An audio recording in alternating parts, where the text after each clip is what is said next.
Toni, bona tarda. Bona tarda. Ganes de tornar a xafar gespa. Com comença aquesta primera tarda d'entrenaments de la pretemporada? Bé, sí, amb moltes ganes de tornar a començar, després d'aquest mes i mig, diguéssim, d'inactivitat, que sempre va bé per desconnectar i netejar una mica la ment de l'estrès del dia a dia del futbol i tal, però sí, amb les piles carregades per tornar a arrencar ara una nova pretemporada.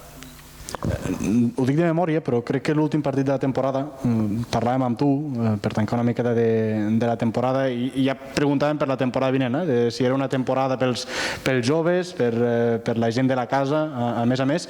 Tens aquesta sensació de que serà una temporada, també veient les incorporacions que hi ha hagut, incorporacions joves, serà una temporada on s'apostarà per aquesta joventut de la plantilla?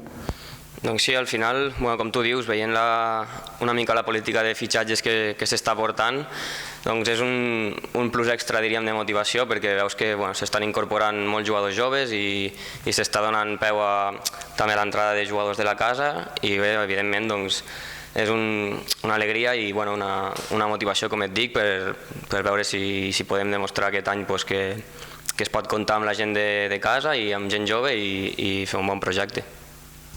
Sí, a nivell personal, què esperes d'aquesta temporada?